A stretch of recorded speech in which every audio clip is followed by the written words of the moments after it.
Nathan, what's the message at half-time when you played that badly? Pretty much that.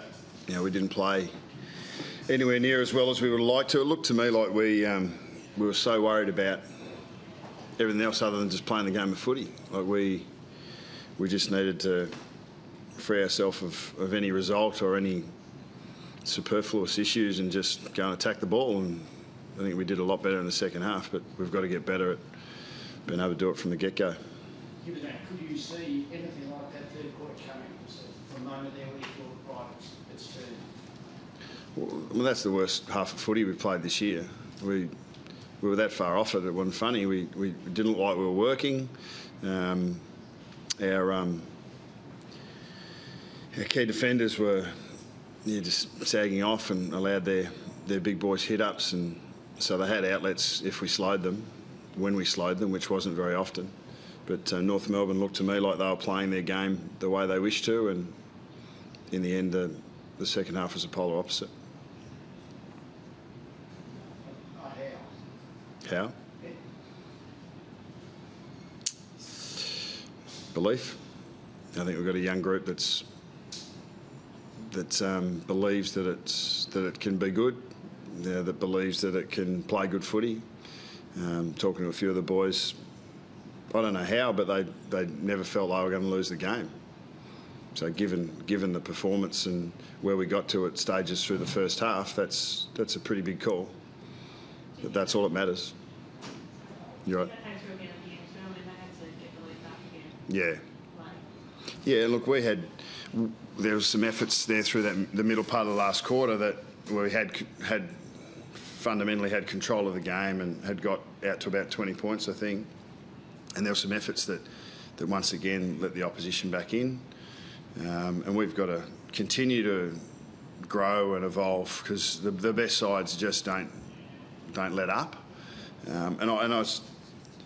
Whilst I'm talking, I'm talking heavily about us. I think we obviously influenced the game heavily and the result heavily. But North Melbourne, you've got to give credit to the way they played the first half, and they played really good footy. Made it very hard for us to do what we wanted to do. Created enough,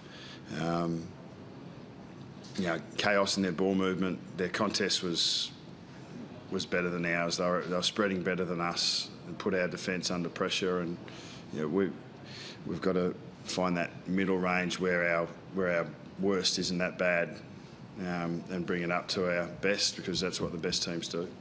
How much confidence does it give you? Yeah, it's better than the alternative.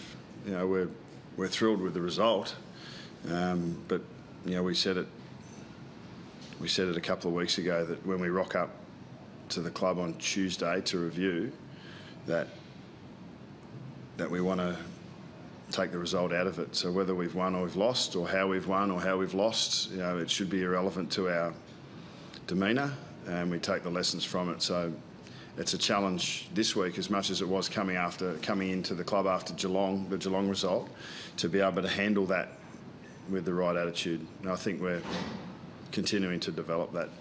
You talk about Jamie Elliott's second half. Yeah, look, he's you can look at it either way you like. I mean, he'll be focused on how can I get into the game, how can I jump into the game earlier, and then we'll keep reminding him about resilience, to be able to stick it out and to be able to play the game out. It goes for 4 quarters. So I think some boys will feel great about that win, as we should, because we were there when we were able to perform when it mattered. But we'll have some hungry individuals that will come out of that game saying there's still so much to grow and so much to improve. Did the captain look through a bit of discomfort in that game? Yeah, well, he was speaking to him after the game, felt the same. I mean, not immune in his 201st game. Felt like he was wondering where he was going to have an impact, how he was going to influence the game in that first half. But said the first centre bounce out of half-time felt like, no, this is what we need to do, this is what I need to do. So when you're talking about a player that's played 10 years and and has been as consistently elite in his performance as Pendles, I mean, you can understand why Adam Oxley in his 10th or 11th, Paul Seedsman in his 40th, Taylor Adams in his 40th, Jack Frost, Marley Williams, why those boys are still working out the important things to perform week in, week out. So, the skipper was probably personified the way the game went for us. So he wasn't hurt though, was he? He looked like he was... When we select players, whether it's Pendles or Jordan De Goey as our sub tonight, when we select players, they're 100% fit and ready to play. We had a really good win in the twos yesterday. Our VFL side have won 4 on the trot.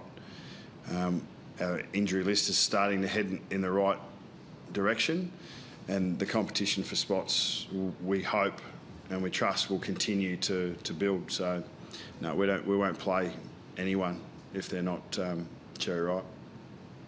Was Oxley injured, or that was just He was a bit sore from a knock early in the second quarter, but we clearly had who we feel is a contested ball winning bull sitting in the green vest, and we needed to try and find the right way of injecting him into the game. And for 30% of game time, he tackled, he won clearances, and was really clean in what he did. So once again, I think he continues to take steps. Thank you. Cheers. Thanks, guys.